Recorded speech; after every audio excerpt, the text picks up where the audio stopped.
ان الصلاۃ کانت علی المؤمنین کتابا موقوتا، بے شک نماز مسلمانوں پر وقت باندھا ہوا فرض ہے. یہ آیات بالکل کلیئر کٹ ثبوت ہے اس بات کا کہ نماز واقعی فزیکلی ہے. جس طرح آج کل بعض منکرین حدیث نے کہا کہ نماز کوئی نہیں ہوتی تھی، تو ایسا معاملہ نہیں ہے. قرآن پاک کی آیات، درجنوں آیات اس پر گواہ ہیں کہ نماز واقعی ایک پریکٹیکل عبادت موجود تھی. اور سب سے بڑی دلیل مسلمانوں کا اجماع ہے، عملی تواتر ہے. اس قرآن کی اتھینٹسٹی بھی مسلمانوں کا اجماع ہے. ہم نے قرآن پاک اپنے سامنے نازل ہوتے تب نہیں دیکھا، لیکن مسلمانوں کے عملی تواتر اور اجماع نے اس کو نقل کیا ہے. پوری دنیا میں اہل سنت اہل تشیع کا کوئی اختلاف ہی نہیں اس کے اوپر، نہ کسی اور مکتب فکر کا. یہ پبلک میں ویسے مشہور ہے کہ وہ شیعہ 40 پاروں کو مانتے ہیں. یہ مولویوں کی منہ شگافی ہیں، ایسی بات نہیں ہے. یہ سیم قرآن پاک جو سعودی عرب سے چھپ رہا ہے، طلحہ یاسین کا، یہ شام کا رائٹر جس نے یہ لکھا ہے، یہی قرآن ایران سے بھی چھپتا ہے. ایک زبر زیر کا بھی فرق نہیں. ایران نے بھی اسی کے کاپی رائٹس لیے ہیں. لیکن مسئلہ یہی ہے کہ مولویوں نے جناب ایک دوسرے کو لڑایا ہوا ہے. ادھر ذاکرین کہتے ہیں کہ اہل سنت جو ہے وہ اہل بیت سے محبت نہیں کرتے، ادھر یہ پٹی پڑھائی جاتی ہے قرآن کو نہیں مانتے. تو یہ عجیب کھچڑی پک چکی ہوئی ہے. تو ایسا نہیں ہے. اللہ تعالیٰ فرما رہا ہے بے شک نماز مسلمانوں پر وقت باندھا ہوا فرض ہے، وقت کے اندر نماز کو پڑھنا ہے. اب بعض لوگوں نے اس آیت کی بنیاد پر یہ عقیدہ بنا لیا کہ وہ بخاری اور مسلم کی متفقن علیہ احادیث جو ہیں کہ نمازیں جمع کر سکتے ہیں ظہر اور عصر کو، مغرب اور عشاء کو، وہ قرآن کی آیت کے خلاف ہے. لہذا نماز اپنے اپنے وقت میں پڑھنی چاہیے. تو یہ بالکل نان سینس، غیر مقلدانہ اپروچ ہے. سلف کا منہج یہ ہے کہ ہم کتاب اللہ کو سنت رسول صلی اللہ علیہ وسلم کے ساتھ اور صحابہ کرام علیہم رضوان کے منہج کے ساتھ سمجھتے ہیں، جنہوں نے ڈائریکٹ نبی صلی اللہ علیہ وسلم سے اکتساب فیض کیا تھا. تو یہ ایکسیپشن موجود ہے. قرآن پاک میں کئی چیزیں ہیں جو جرنل بیان ہوئی ہیں، لیکن ان کی ایکسیپشن بھی موجود ہوتی ہے. جرنل رول یہی ہے کہ نماز وقت پہ پڑھنی ہے. یہ نہ ہو کہ فجر کے وقت میں عشاء پڑھ رہا ہو بندہ، عشاء کے وقت میں جو ہے وہ ظہر کی نماز پڑھ رہا ہو، یہ جنرل. لیکن یہ جو اللہ نے آسانی دی ہے، قصر کی بھی آسانی دی ہے اور نمازوں کو جمع کرنے کی، وہ اس آیت کے خلاف نہیں. کیونکہ یہ آیت امام حنیفہ رحمۃ اللہ علیہ پہ نازل نہیں ہوئی ہے، یہ امام کائنات سید الاولین والآخرین شفیع المذنبین رحمۃ للعالمین سیدنا و مولانا امام اعظم محمد رسول اللہ صلی اللہ علیہ وسلم پر نازل ہوئی ہے. آپ صلی اللہ علیہ وسلم اس کی جو تشریح کریں گے وہ معتبر ہوگی. ہو سکتا ہے امام حنیفہ رحمۃ اللہ علیہ تک صحیح سند کے ساتھ احادیث نہ پہنچی ہوں، اس لیے ان کو اجتہادی غلطی لگی ہو، اور انہوں نے تو خود فرما دیا کہ میرا کوئی بھی قول قرآن، سنت، اجماع اور صحابہ کرام کے اقوال کے خلاف ہو اس کو چھوڑ دو. تو امام خود بری ہے اس معاملے میں، لیکن ان کی بنیاد کے اوپر جو لوگ کتاب و سنت کا اختلاف کر رہے ہیں وہ مجرم ہیں. امام حنیفہ رحمۃ اللہ علیہ کے بارے میں فتاوی عالمگیری میں بھی موجود ہے، الموطا امام محمد کے اندر بھی موجود ہے کہ مدینے کو حرم نہیں مانتے تھے. لیکن بخاری اور مسلم کی کم از کم 50 احادیث اس پر گواہ ہے کہ مدینہ حرم ہے. خود احمد بریلوی صاحب نے بھی فتاوی رضویہ میں لکھ دیا کہ اگرچہ میں حنفی ہوں لیکن صحیح احادیث یہی بتاتی ہیں کہ مدینہ حرم ہے، لہٰذا اس معاملے میں میں اپنے امام کا قول چھوڑتا ہوں اور میں مدینے کو حرم مانتا ہوں. آج الحمدللہ ہمارے بریلوی، دیوبندی، اہل حدیث، تمام بھائی شیعہ، تمام لوگ مدینے کو حرم مانتے ہیں. تو جس طریقے سے امام حنیفہ رحمۃ اللہ علیہ کا یہ قول جو ان تک صحیح سند سے نہیں پہنچا ہوگا کوئی حدیث کہ انہوں نے مدینے کو حرم ماننے سے انکار کیا، جب ہمیں صحیح حدیث مل گئی تو امام حنیفہ رحمۃ اللہ علیہ کی ہمیں یہی تعلیمات ہیں کہ ہم صحیح حدیث کو اپنا مذہب کے طور پر ایکسپٹ کریں. تو بے شک نماز مسلمانوں پر وقت باندھا ہوا فرض ہے. اب نماز کے اوقات کیا ہیں، اس پہ تھوڑی سی گفتگو میں کروں گا. صحیح بخاری اور صحیح مسلم کی متفق علیہ حدیث ہے کہ آپ صلی اللہ علیہ وسلم نے، صحابہ کرام کہتے ہیں کہ ظہر کی نماز ہمیں پڑھائی جیسے ہی سورج جو ہے وہ زوال پذیر ہوا.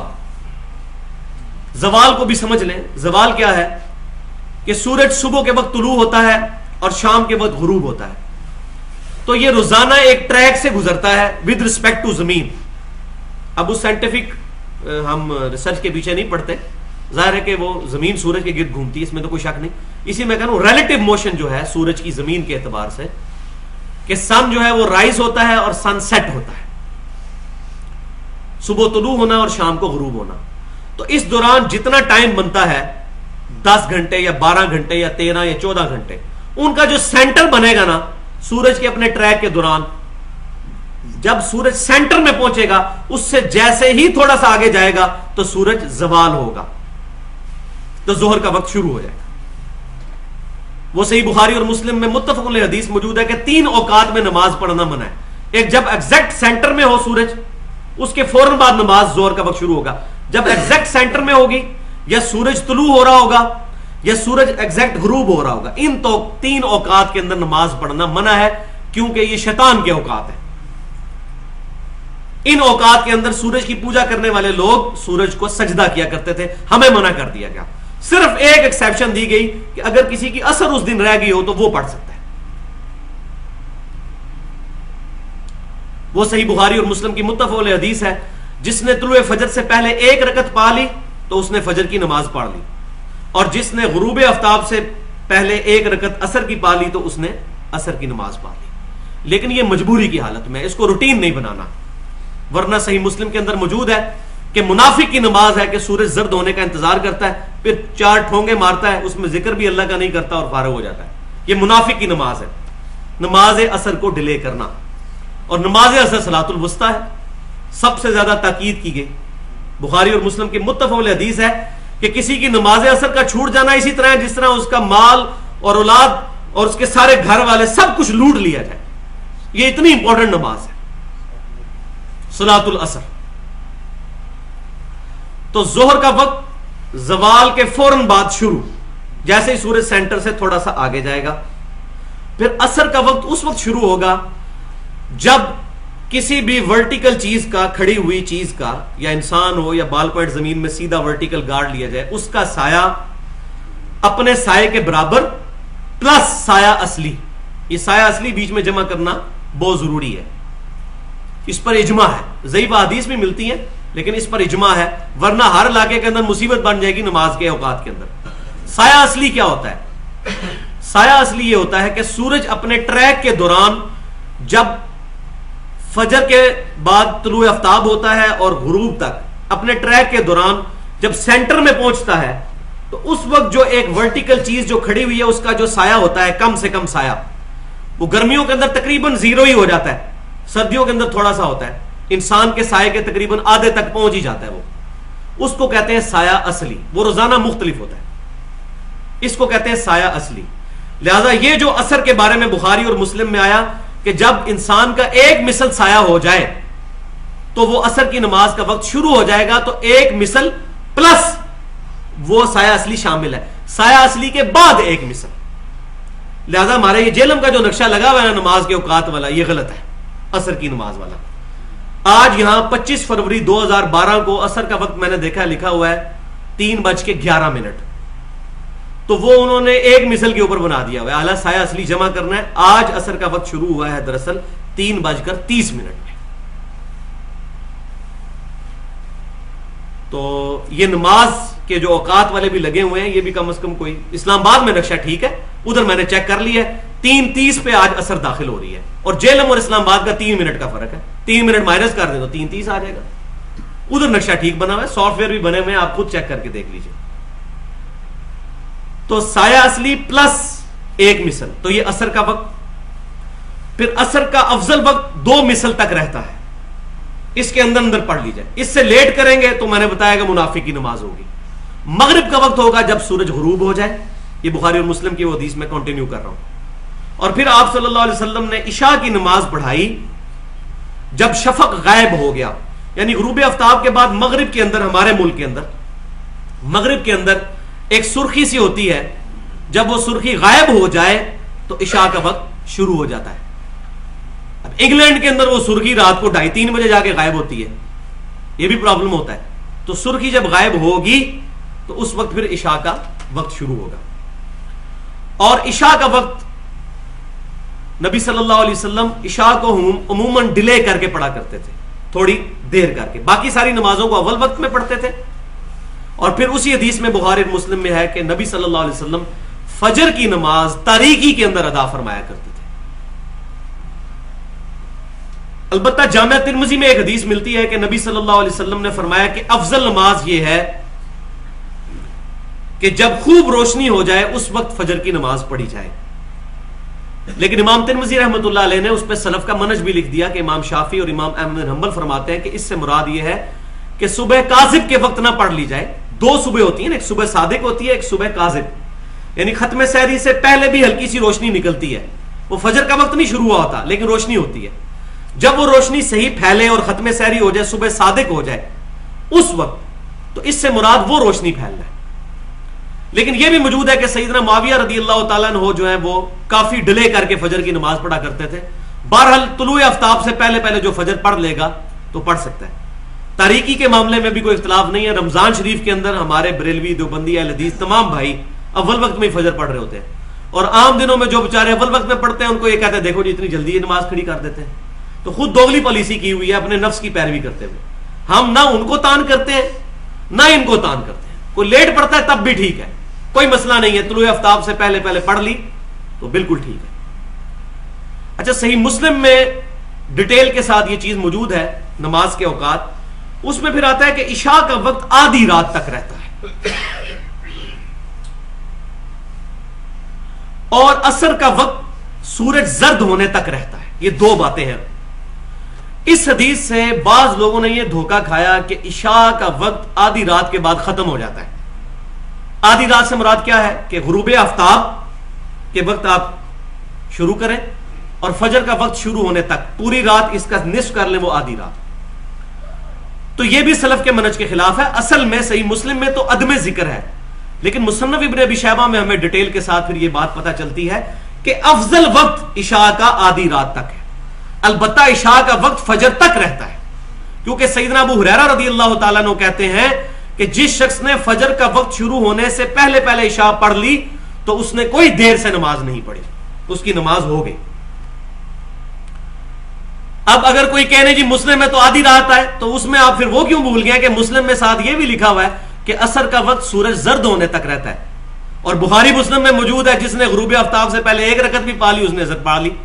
پھر کہیں گے نہیں نہیں نہیں، وہ افضل وقت ہے کہ زرد ہونے سے پہلے پہلے پڑھ لیا جائے. باقی اگر کوئی بندہ پڑھ لیتا ہے زرد ہوتے وقت بھی نماز ہو جائے گی. تو ادھر بھی وہی ہم یہی کہہ رہے ہیں کہ افضل وقت ہے آدھی رات سے پہلے، ورنہ پوری رات عشاء کا وقت رہتا ہے. یہ مسئلہ لوگوں کو، بہت کم لوگوں کو یہ بات پتہ ہے.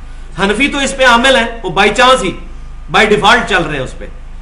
لیکن جو سلفی ہیں ان کو اس معاملے میں کافی حد تک دھوکہ لگا ہوا ہے. اس لیے میں نے یہ بات کھول کر بیان کر دی ہے کہ یہ معاملہ اس طرح نہیں جس طرح وہ بیچارے سمجھ رہے ہیں. اچھا، عصر کی نماز کے ٹائم کے بارے میں ہی اختلاف ہے. باقی ساری نمازوں کے جو اوقات ہیں ان پر تقریباً اتفاق موجود ہے، کوئی اختلاف نہیں ہے. فجر میں، ظہر میں، مغرب میں، عشاء میں. اصل مسئلہ آیا عصر کی نماز کے اوپر، کیونکہ شیطان ہمیشہ کریٹیکل چیز کو ایڈریس کرتا ہے. عصر کی نماز صلاۃ الوسطیٰ تھی، یہ سب سے اہم نماز تھی. اور بخاری اور مسلم میں نبی صلی اللہ علیہ وسلم سے اتنے سخت الفاظ نکل گئے، آپ صلی اللہ علیہ وسلم فرمایا اللہ تعالیٰ ان کے گھروں کو آگ سے بھر دے جنہوں نے ہماری صلاۃ الوسطیٰ عصر کی نماز غزوہ احزاب کے دوران ضائع کروا دی. اتنی امپورٹنٹ نماز ہے. تو شیطان نے اس مسئلے میں جو ہے نا ایمبیگوٹی ڈال دی اور لوگوں نے یہ کہنا شروع کر دیا جی 2 مثل سائے کے بعد عصر پڑھنی ہے. حالانکہ میں ایمانداری سے آپ کو کہتا ہوں آپ تمام حدیث کی کتابیں اٹھا کے پڑھیں، صحیح بخاری سے لے کے ابن ماجہ تک، اس کے علاوہ بھی آپ کتابیں پڑھ کے دیکھ لیں. عصر کا وقت نبی صلی اللہ علیہ وسلم اسی وقت عصر کی نماز پڑھایا کرتے تھے جب سورج خوب روشن ہوا کرتا تھا. حتیٰ کہ بخاری اور مسلم میں موجود ہے کہ نبی صلی اللہ علیہ وسلم ہمیں عصر کی نماز پڑھاتے، ہم عصر کی نماز پڑھنے کے بعد اونٹ کو ذبح کرتے، اونٹ کو ذبح کرنے کے بعد اس کے 10 حصے کرتے، اس کے بعد اس کا گوشت پکاتے اور پھر کھا بھی لیتے، اور ابھی بھی مغرب کا وقت نہیں شروع ہوتا تھا. اب مجھے بتائیں یہ عصر کا وقت کون سا بنتا ہے؟ اب مولوی جو ہے وہ بڑے خطرناک ہوتے ہیں، آپ کو وہ کہتے ہیں نہیں ہو سکتا ہے 5-6 کسائی جڑ جاتے ہوں، یہ ہوتا ہو وہ ہوتا ہو. اب یہ لکھا ہے غلام رسول سعیدی صاحب نے نا صحیح مسلم کی جب یہ حدیث آئی تو پریشان ہو گئے. انہوں نے تو اپنے مسلک کی حفاظت کرنی تھی. میں ان کی بڑی عزت کرتا ہوں، میرے استاد ہیں، میں نے ان سے بہت کچھ سیکھا ہے اور میں ان کے لیے دعا گو ہوں. کافی معاملے میں اللہ تبارک و تعالیٰ نے ان پر حق واضح کیا ہے. تو انہوں نے اس طرح کی پھر بحثیں کی ہیں کہ جی کتنے کسائی لگ جاتے ہوں گے، پھر یہ کرتا ہوگا وہ کرتے ہوں گے. حالانکہ جو بیچارہ بتا رہا ہے یہ بات، جو صحابی، اس کے دماغ میں بھی نہیں ہے کہ لوگ یہ کام کریں گے بعد میں. وہ تو اصل میں بتانے کی کوشش کر رہا ہے کہ اونٹ ذبح ہوتا تھا، اونٹ کے 10 حصے ہوتے تھے، ان کو پکایا جاتا تھا، پکا کے کھا بھی لیتے تھے، مغرب کا وقت شروع نہیں ہوتا تھا. تو کم از کم بھائی 2 گھنٹے تو اس میں چاہیے، 2 سے 2.5 گھنٹے. فَاسْأَلُوا أَهْلَ الذِّكْرِ إِن كُنتُمْ لَا تَعْلَمُونَ. اگر تمہیں علم نہیں تو اہل علم سے پوچھ لو, اور اس میں اہل علم کسائی ہوں گے ہر معاملے میں. جیسے جیولوجی کی فیلڈ کے لوگ قرآن پاک میں آیات آئیں گی, جیولوجسٹ بتائے گا. ایمبریولوجی کی ماں کے پیٹ میں بچہ کیسے بناتا ہے, ایک ایمبریولوجسٹ بتائے گا. باٹنی کی فیلڈ سے آیات آئیں گی, ایک باٹنی والا بتائے گا. اسی طریقے سے کسی کسائی کو جو اونٹ ذبح کرتا ہے اس کو کہیں بھائی آپ ذرا ٹائم کیلکولیٹ کر کے بتائیں. مولوی نہیں بتائے گا, مولوی اس میں آلو ذکر ہے ہی نہیں ہے. مولوی تو شاید مرغی بھی نہ ذبح کر سکتا ہو, وہ ہمیں کیسے بتائے گا؟ ہاں, جو قصاب ہوگا وہ بتائے گا کہ اونٹ ذبح کرنے میں 10 حصے بنانے میں وہ دسے گا جناب کتنا مسئلہ ہوتا ہے 10 حصے بنانا. یہ عید کے دنوں میں آپ نے دیکھا نہیں ہے, تول کے الگ کرنا. اتنا بڑا اونٹ, اس کی کھال اتارنے میں کتنا ٹائم لگے گا. اب کوئی ہوتا ہے یہ کہ جی کھال سمیت ہی پکا لیتے تھے. یہ بہت بڑا ظلم ہے. تو بالکل واضح یہ بخاری اور مسلم کی حدیث ہے کہ عصر کا وقت کس وقت نبی صلی اللہ علیہ وسلم نماز ادا کیا کرتے تھے. اب یہاں یہ بھی بات یاد رکھیں کہ صحیح بخاری اور مسلم کی متفق علیہ حدیث ہے کہ اگر کوئی شخص نماز کے اوقات میں سو جائے یا نماز بھول جائے تو جیسے ہی اس کو یاد آئے یا وہ جاگ جائے تو اس وقت وہ نماز ادا کر لے, یہی نماز کا کفارہ ہے. جیسا کہ بخاری اور مسلم کی متفق علیہ حدیث ہے کہ ایک سفر کے دوران غزوہ تبوک سے واپسی پر نبی صلی اللہ علیہ وسلم نے صحابہ سے مشورہ کیا. لیٹ نائٹ ہو گئی تھی کہ یا تو ہم فجر پڑھ کے سوتے ہیں, اور آپ صلی اللہ علیہ وسلم کا ارادہ بھی اسی طرف تھا, لیکن کچھ صحابہ یہ چاہتے تھے کہ تھوڑا سا آرام کر لیتے ہیں اور ایک بندے کی ڈیوٹی لگا دیتے ہیں, فجر کے بعد ہمیں اٹھا دے گا. تو نبی صلی اللہ علیہ وسلم اگرچہ اس کے لیے جو اس کی حمایت میں نہیں تھے, لیکن آپ صلی اللہ علیہ وسلم نے صحابہ کرام علیہم رضوان کا ریگارڈ کرتے ہوئے فرمایا چلو ٹھیک ہے, اور سیدنا بلال کی ڈیوٹی لگا دی. اللہ کا کرنا ہوا سیدنا بلال کو بھی نیند آ گئی اور سورج اچھا خاصا بلند ہو گیا. سیدنا عمر رضی اللہ تعالیٰ عنہ کی آنکھ کھلی, انہوں نے پڑھا انا للہ و انا الیہ راجعون. نبی صلی اللہ علیہ وسلم بھی اٹھے. پھر آپ صلی اللہ علیہ وسلم کو پتا چلا کہ ظاہر ہے کہ نماز فجر کا وقت جو ہے فوت ہو گیا, تو آپ صلی اللہ علیہ وسلم نے فرمایا یہی وقت ہے نماز ادا کرنے کا. سیدنا بلال نے اذان دی, اقامت دے کر جماعت کے ساتھ نماز, سورج نکلا ہوا چاش کے وقت میں نماز فجر ادا کی گئی. تو اس سے یہ بات پتا چل گئی کہ کبھی ایسا مان, لیکن یہ روٹین نہیں ہونی چاہیے, روٹین نہیں. وہ بھی سن لیں, وہ پھکی بھی لے لیں. صحیح بخاری کتاب التعبیر چیپٹر میں موجود ہے. نبی صلی اللہ علیہ وسلم کو ایک بہت بڑا خواب دکھایا گیا تھا, طویل خواب.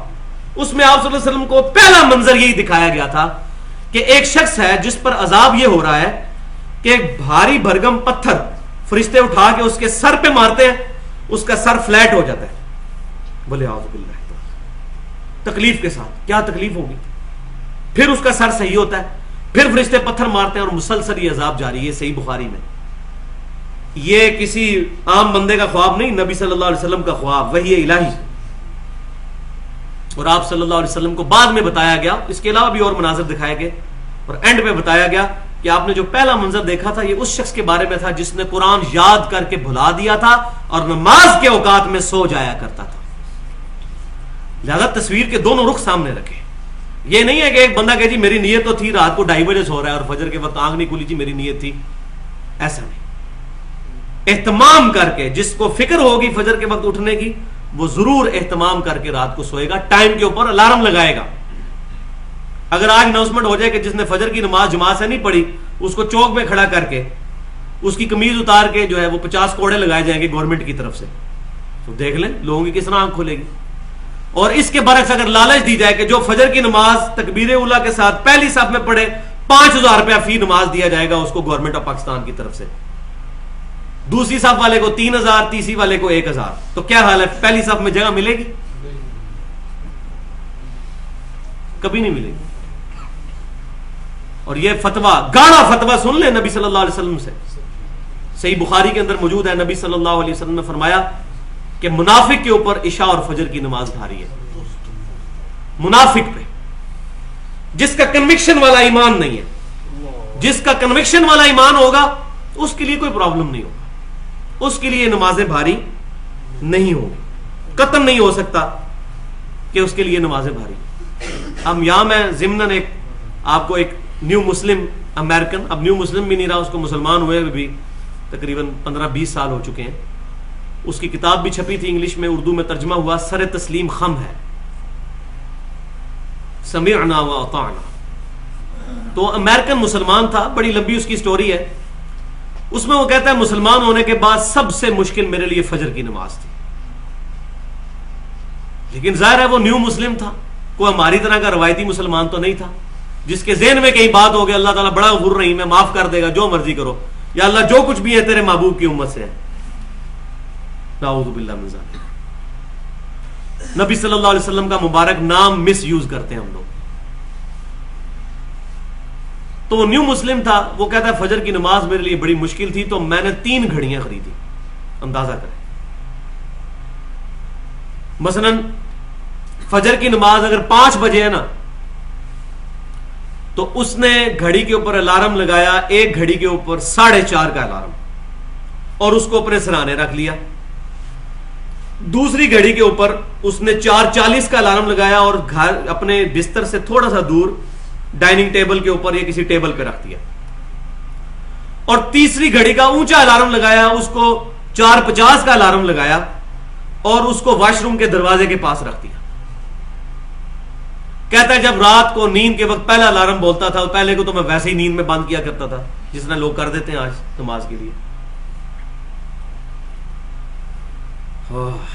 افرائیت من اتخذ الہہ ہوا، بھلا تم نے اس شخص کو دیکھا جس نے اپنی خواہش نفس کو اپنا خدا بنا لیا۔ والعیاذ باللہ۔ شرک خالی قبروں کے آگے معبود سمجھ کے سجدہ کرنا اور نظر و نیاز کرنا نہیں ہے، یہ بھی شرک اصغر کی ایک فارم ہے کہ انسان اپنے بسترے کو فوقیت دے دے فجر کی نماز کے اوپر، اپنی نیند کو پرائرٹی دے فجر کی نماز کے اوپر۔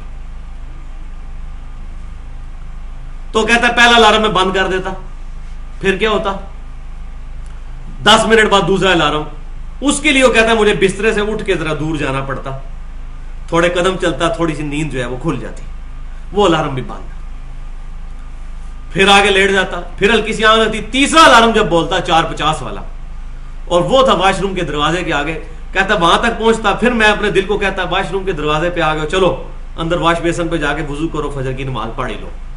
اس طریقے سے اس نے کنٹینیوس اپنے آپ کو نماز کا عادی کیا۔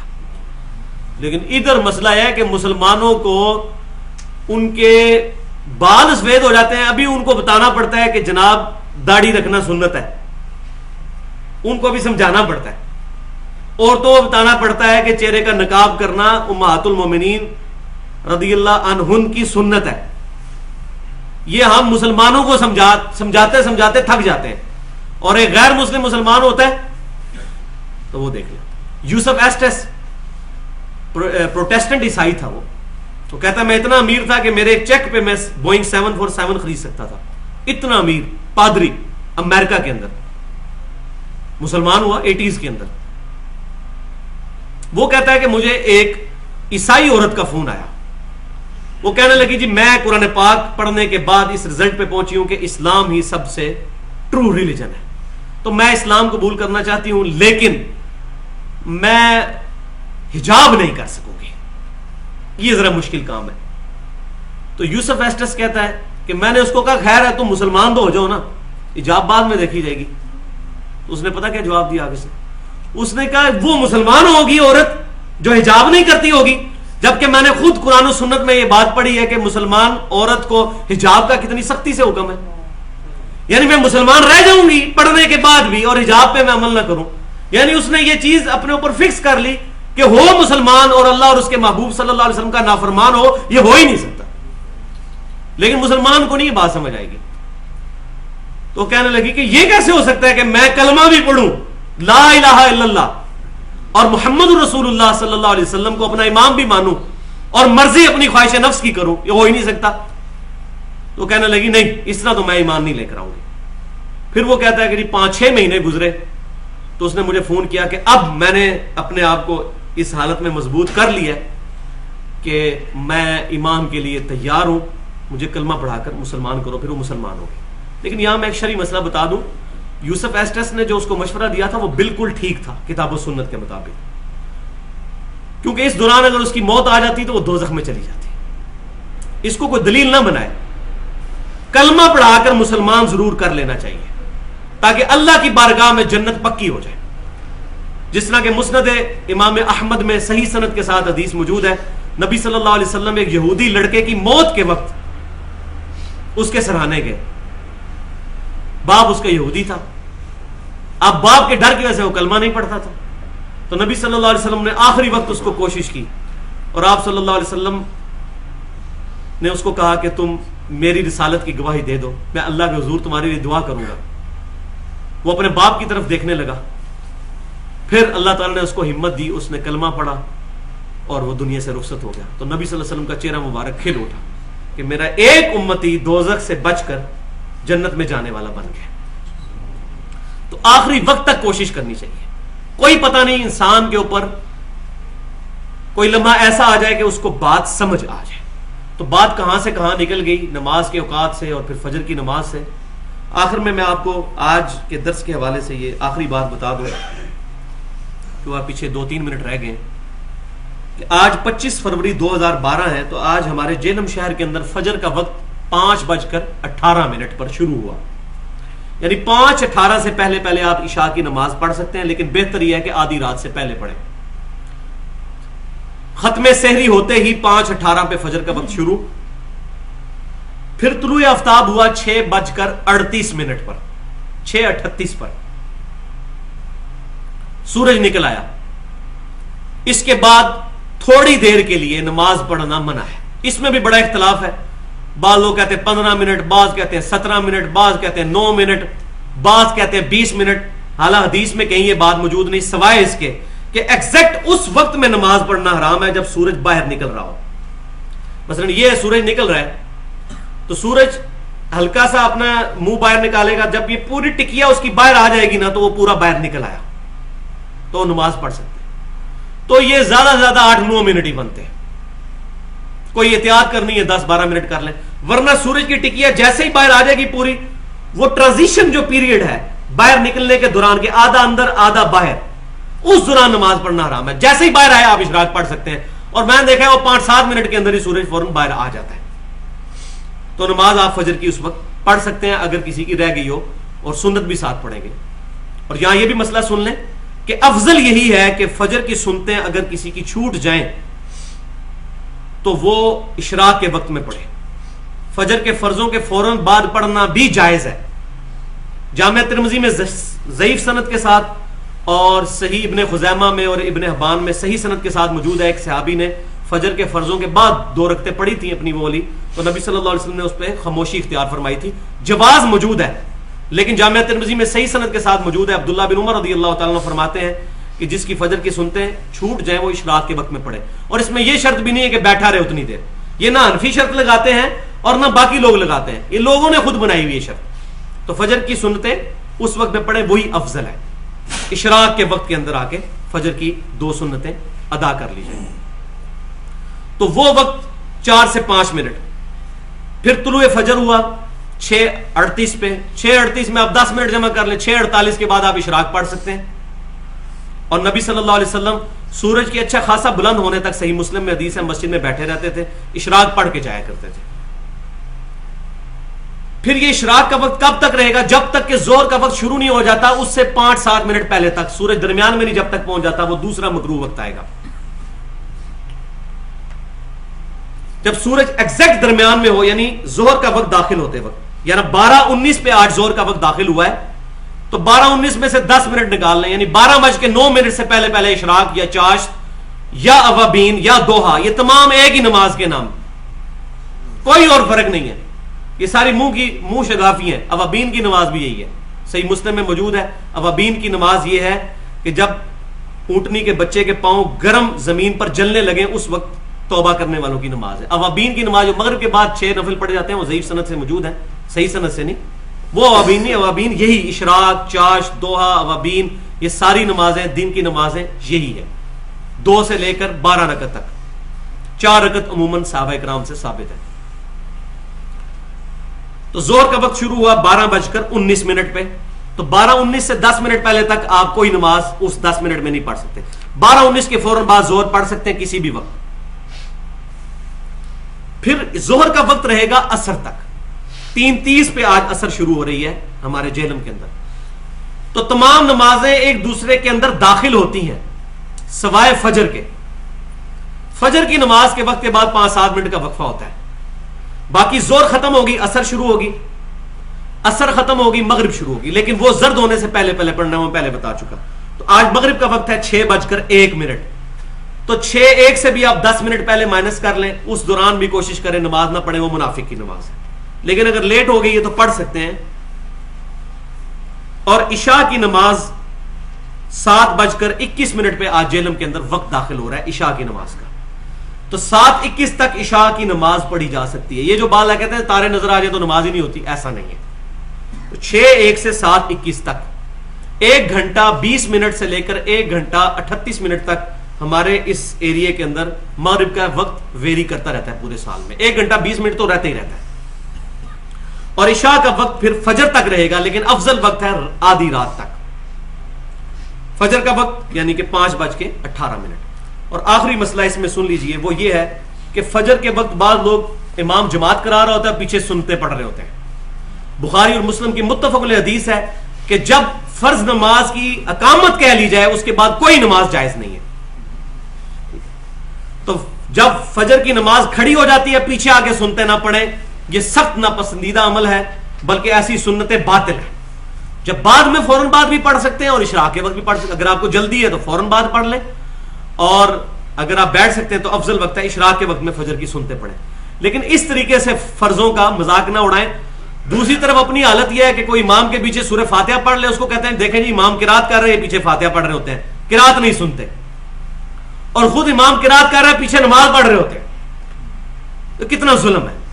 تو اس معاملے میں افراط و تفرید کا شکار نہیں ہونا چاہیے، پینڈولم درمیان میں رہنا چاہیے.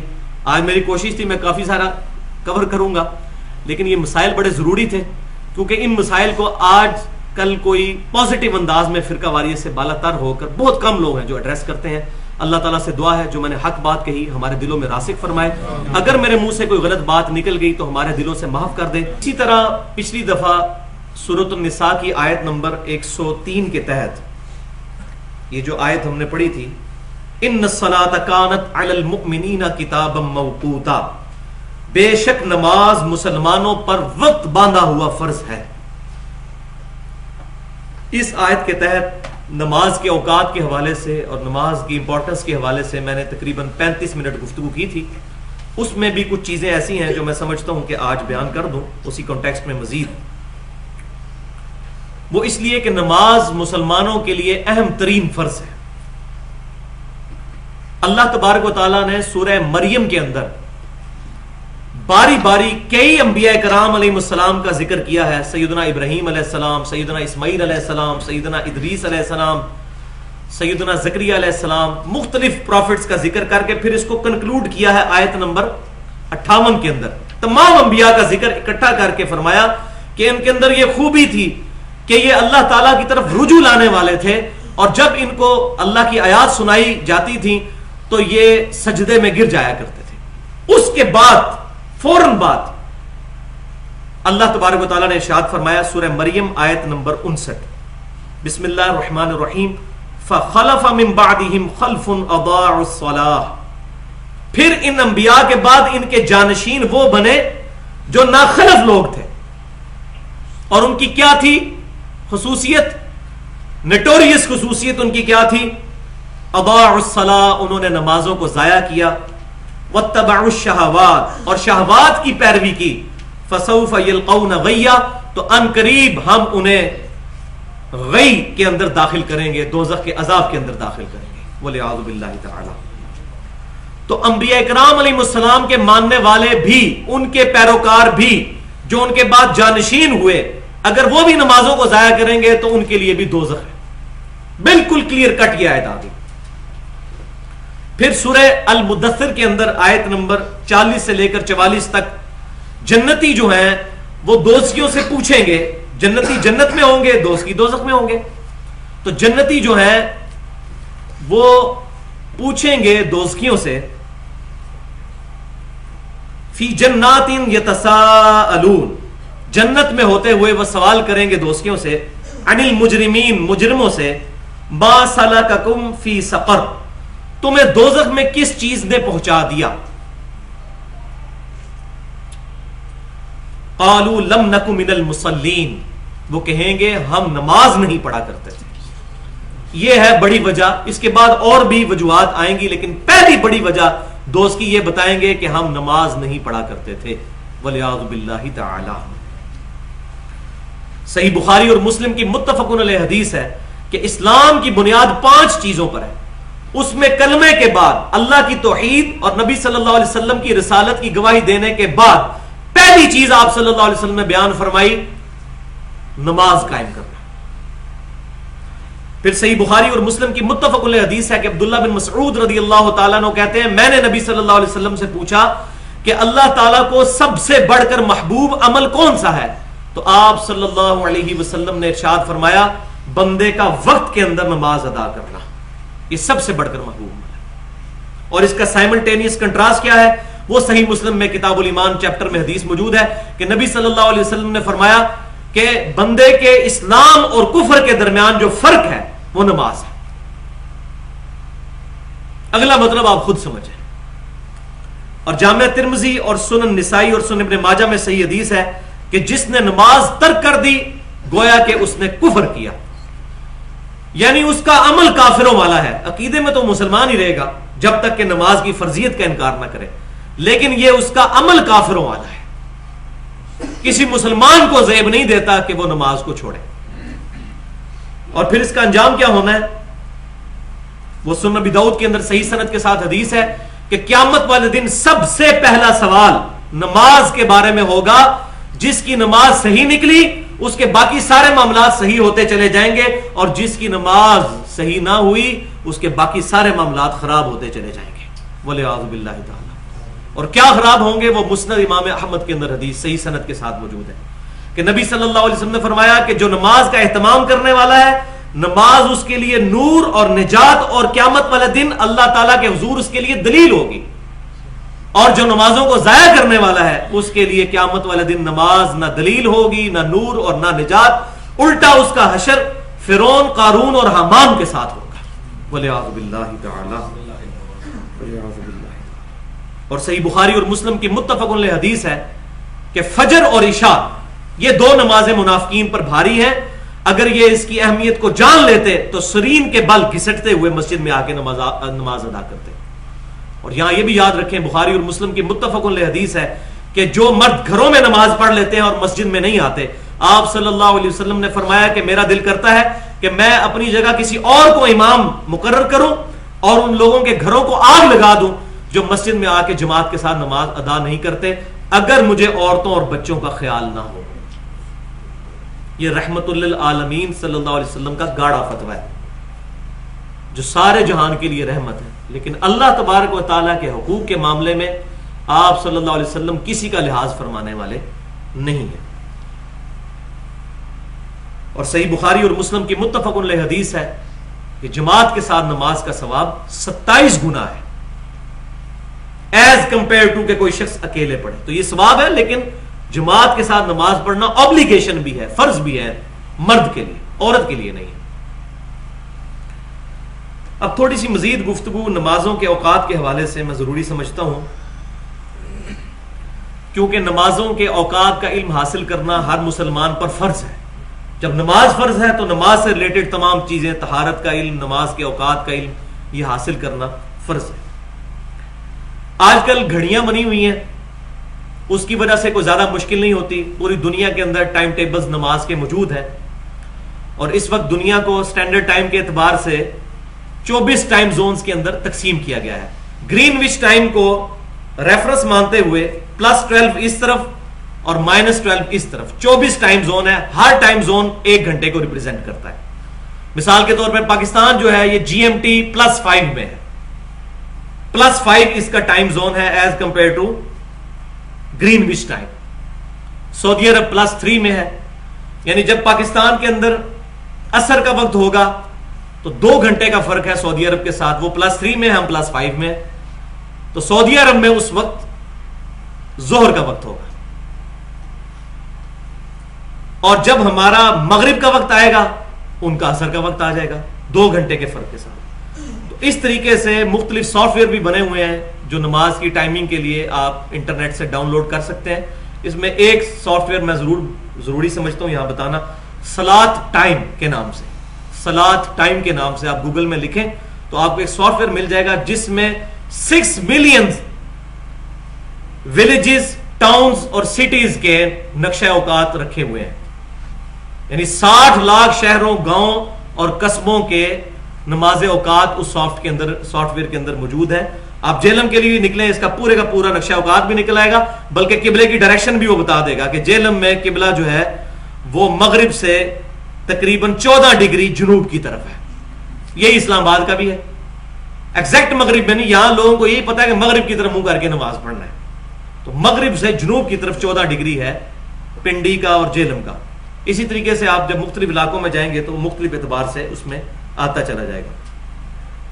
اور یہ بھی اللہ تعالیٰ کی ایک قدرت کی نشانی ہے کہ اللہ تبارک و تعالیٰ نے نمازوں کے ٹائم کو جو ہے وہ سورج کے ساتھ جوڑا ہوا ہے تاکہ انسان کے اندر بوریت نہ آئے. کیونکہ آپ کو پتا ہے، اکثر لوگوں کو جو سائنس کے اسٹوڈنٹ ہیں ان کو پتا ہے کہ زمین جو ہے یہ 23.5 کے اینگل پہ ہے اور اسی اینگل پہ سورج کے گرد ریوالو کرتی ہے. اس کے اس اینگل کی وجہ سے زمین پہ موسم بدلتے رہتے ہیں. آپ دیکھیں ہم فجر کی نماز کافی لیٹ پڑھ رہے ہوتے ہیں سردیوں کے اندر، گرمیوں میں صبح چلی جاتی ہے، تو اس کی وجہ سے انسان میں بوریت کا جو ہے وہ احساس نہیں پیدا ہوتا. ہر موسم کے اندر نماز کا ٹائم مختلف ہوتا ہے، تو انسان کی نیچر ہے کہ وہ چیز بدل کے آئے نا تو انسان کے لیے بوریت نہیں ہوتی. اچھا، اب ہمارے رمضان کے جو روزے ہیں ان کو اللہ تعالیٰ نے سولر سسٹم کے ساتھ نہیں، لیونر کے ساتھ اٹیچ کر دیا، چاند کے حساب سے، چاند کے مہینوں کے اعتبار سے. ورنہ تو اگر جون جولائی کے روزے ہوتے تو ہمیشہ ہی جون جولائی کے رہتے، گرمیوں میں ہی آتے، یا سردیوں میں ہوتے تو ہمیشہ ہی سردیوں میں رہتے. تو اس کو اب سورج کے ساتھ لیٹ نہیں کیا بلکہ اس کو چاند کے ساتھ کر دیا، چاند کے سال کے ساتھ اور چاند کے مہینوں کے اعتبار سے اس کو کر دیا. اور یہ بھی اللہ تبارک و تعالیٰ کا ایک بہت بڑا احسان ہے امت محمدیہ صلی اللہ علیہ وسلم. لیکن اب یہاں ایک اور مسئلہ ہے، وہ ہے قطبین پہ نماز کا، یعنی ساؤتھ پول کے اوپر اور نارتھ پول کے اوپر، وہاں نماز کا کیا حساب کتاب ہوگا؟ کیونکہ وہاں تو بسا اوقات کئی مہینے کا دن اور کئی مہینے کی رات آتی ہے، تو وہاں کے لیے پھر نماز کی ٹائمنگ کس طرح ایڈجسٹ کی جائے گی؟ اب یہ آج کے دور کا مسئلہ. تو الحمدللہ اس کے لیے بھی حدیث کے اندر رہنمائی موجود ہے. امام حنیفہ رحمۃ اللہ علیہ سے پوچھنے کی ضرورت نہیں. اس کی وجہ یہ ہے کہ امام حنیفہ رحمۃ اللہ علیہ کو بھی نارتھ پول اور ساؤتھ پول کا تو پتہ ہی نہیں ہے، یہ تو بعد میں چیزیں پتہ چلی ہیں. ایون 16ویں صدی کے اندر آ کے امریکہ جو ہے وہ دریافت ہوا، اس سے پہلے تو امریکہ کا بھی نہیں تھا پتہ لوگوں کو. تو ایک حدیث ایسی موجود ہے صحیح مسلم کے اندر، صحیح مسلم میں بھی ہے، جامعہ ترمذی کے اندر بھی ہے اور سنن ابن ماجہ کے اندر بھی، چاروں کتابوں کے اندر یہ حدیث موجود ہے کہ نبی صلی اللہ علیہ وسلم ارشاد فرماتے ہیں کہ قرب قیامت میں جب دجال ظاہر ہوگا تو وہ 40 دن تک زمین میں پھرے گا، لیکن ان 40 دنوں میں سے پہلا دن جو ہے وہ 1 سال کا ہوگا، اتنا لمبا دن. دوسرا دن 1 مہینے کا اور تیسرا دن 1 ہفتے کا ہوگا، اور باقی 37 دن جو ہے وہ تمہارے دنوں کی طرح ہی دن ہوں گے، یعنی 24 گھنٹوں کے. تو صحابہ اکرام علیہم رضوان کو فوراً نماز کی فکر پڑ گئی. ہمیں تو شاید اور کوئی فکر پڑتی، صحابہ اکرام کے لیے تو نماز کی اہمیت تھی. انہوں نے کہا یا رسول اللہ صلی اللہ علیہ وسلم، جب 1 سال کا دن ہوگا تو ہمارے لیے 1 دن کی نمازیں پڑھ لینا کافی ہوگی. تو آپ صلی اللہ علیہ وسلم نے فرمایا نہیں، بلکہ تم اسی اعتبار سے حساب لگا کے نمازیں پڑھ لینا، یعنی 5 نمازیں نہیں پھر 1 سال میں ہوں گی، بلکہ اسی حساب سے نمازیں پڑھ لینا. الحمدللہ یہ بھی نبی صلی اللہ علیہ وسلم کا زندہ معجزہ ہے کہ جب یہ ساؤتھ پول اور نارتھ پول دریافت ہوئے اس وقت تک ہمارا گھڑیوں کا سسٹم اسٹیبلش ہو چکا ہوا ہے. ابھی بھی بہت کم آبادی ہے نارتھ پول پہ، لیکن وہاں پر بھی 24 گھنٹوں کے گھڑیوں کے اعتبار سے لوگ اپنی ٹائمنگ کو سیٹ کیے ہوئے ہیں، سورج کے اعتبار سے نہیں. وہ جو حدیث کے اندر ہے کہ پھر تم اس کا حساب کر لینا، اندازہ کر لینا، وہ اندازہ انہوں نے کیا ہوا ہے. 24 گھنٹے کے دن انہوں نے بنائے ہوئے ہیں، دن اور رات اس طریقے سے 24 گھنٹے میں انہوں نے ڈیوائڈ کیا ہوا ہے اپنے آپ کو. تو آج کل کوئی پرابلم نہیں ہے. ایون نیشنل جغرافک چینل پہ اگر آپ دیکھیں تو وہ دکھاتے ہیں کہ وہاں لوگ گئے ہوتے ہیں کئی دن کے لیے، ان کے مہینوں کے لیے کیمپس لگے ہوئے ہوتے ہیں، اور وہ دن ہی رہتا ہے کیونکہ سورج جو ہے وہ افق کے ساتھ ساتھ چلتا ہے. ہلکے سے اینگل کی وجہ سے پھر وہ رات بھی آتی ہے تو وہ بھی بڑی لمبی رات آتی ہے، پھر دن بھی آتا ہے تو کافی لمبا.